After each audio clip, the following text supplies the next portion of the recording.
Cassidy, games, and Ambie and Crystal, the board game blitzers, showing your favorite games. So this is our official introduction to our top 100 games of all time.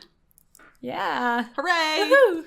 We mentioned this in our most recent podcast episode, which also released today, but we wanted to kind of do a little bit of an intro video. So a lot of board game content creators have done top 100 lists, but we have never tackled that before. So we kind of wanted to give those of you who were interested a little bit of an introspective into our process and how we did this and how it went for us and our feelings about it now that we've done it. So obviously you haven't seen all the videos yet, but you will. So we just kind of wanted to do this as a preface to all of those videos. And our 100 through 91 videos, each of ours will come out today as well. So you're getting a whole bunch of content from us all in one day, and there's more to come. Yeah. So I'm really bad at making lists, but I was able to get this top 100 list together. I was very methodical. Methodical, yes. I should not try to use that word, but anyway. This is why we usually edit our podcast, because it's always us just stumbling over our words. But guess what? You're getting this one mostly unedited, so hope you enjoy it, folks. But yeah, so I had a method to making my list. I've logged plays since 2013 on Board Game Geek, so I have a lot of plays logged. And I looked at those, which means I won't have any games from my childhood that were my favorites then, because this is a list of favorites now, as of March for me, because that's when I made the list. But there are about 660 games that I'd played, and I did not want to look at all of those. So I decided that I was going to filter to games that I've played at least twice, because a lot of times I don't get a full feeling of the game if I've played it once. Like, I might really like it, but then if I play it again, I might realize I don't like it as much as I thought I did. That does happen sometimes. Yeah, so I wanted to filter to that. And when I did that, there were about 230 games or something, which was a lot more reasonable to look through all of them. But that means that things like escape room games won't make it on my list, which is also another plus for filtering that, because I have no idea how I would rank the different escape room games, because I've played them and I think they're different, but it's tough to rank them. I see. And what I did from escape room games as far as my list is concerned is I ranked each system that I've played. Oh, the system, yeah. So like the exit games are a single entry on my list. So I guess that's a spoiler, technically. Now you know one of my top 100, but you don't know where it is. Yeah, so I think, like, for Time Stories, that ends up as a single entry for me, because the expansions I include with the base game. Ditto for me on Time Stories as well. So when I log plays, I have it all logged under Time Stories.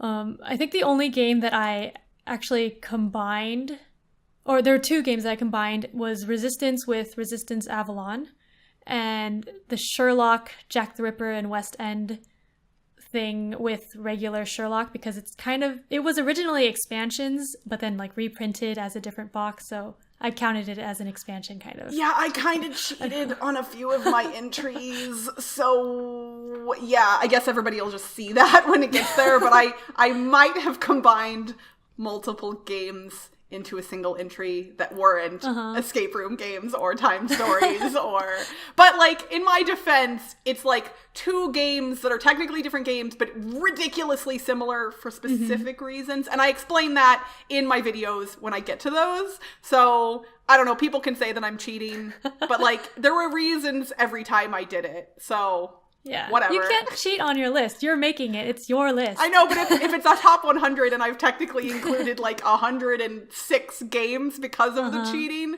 you know there's going to be one person on the internet who's like, meh. So I don't know. Yeah. I cheated, and every time I did it, I was like, I'm cheating again in my videos. So like, I recognize it, but it made sense because there were certain times that two games didn't warrant two separate entries on the list, but they deserved to be there. So I don't know. I guess people will see when they see it. Okay.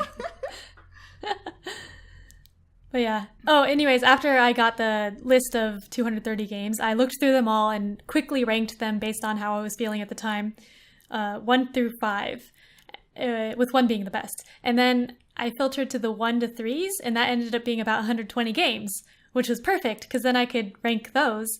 And I put those in pubmeeple.com, has a board game ranking engine. It's really which cool. Is very useful. Super helpful. PubMeeple, awesome. Everybody should go financially support them or use their thing. It's awesome. Good job, PubMeeple. Mm-hmm.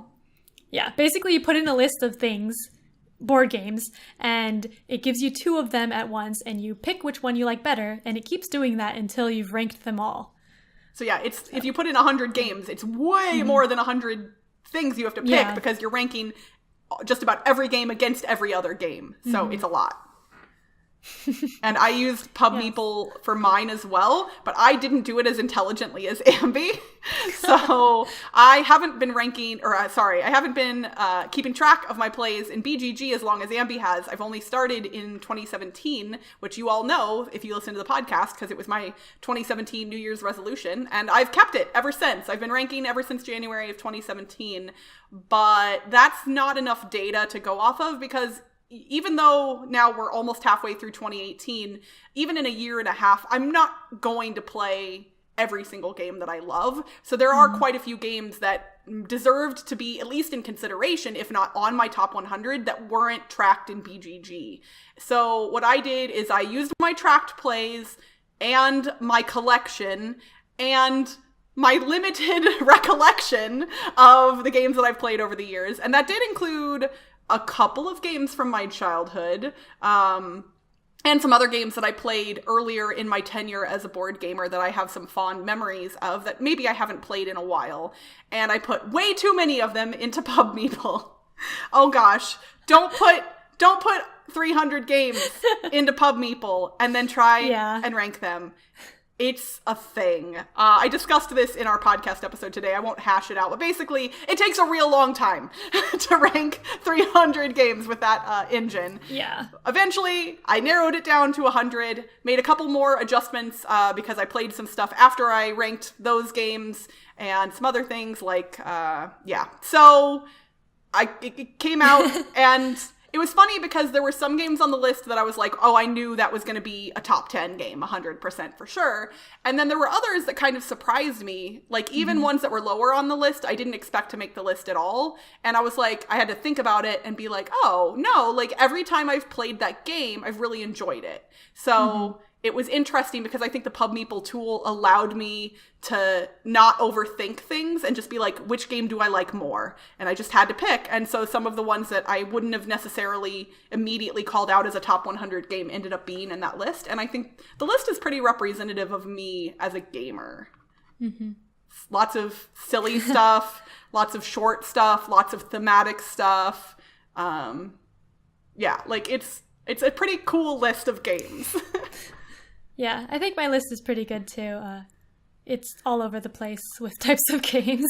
You know what we haven't done? We haven't actually seen how many games cross over on both of our lists. We should. I guess we'll see that. At some point we should do that. I just didn't even think to look at them. And I kept my top 10 list a secret from Ambie until we recorded our top 10 video. Yeah, we're doing that. But yeah, like the reason I filtered it so much before putting it in PubMeeple is because I had done PubMeeple last year with like 300 games, and it took forever. So I knew I had to filter. I wish I had known. Tell the masses, don't put 300 games in. Yeah. Well, and back then, the PubMeeple tool also had, instead of just picking one or the other, they had a button in the middle that you could choose if you didn't want to pick. And that makes it even harder for it to rank things. Now they've gotten rid of that, and I think it's way better. I had so many ties the first time I did it. Which is not helpful when you're making a top 100, because then you're like, and coming in at number 66 through 52 is all of these games. All the same. All right, so that is how we made our top 100 games.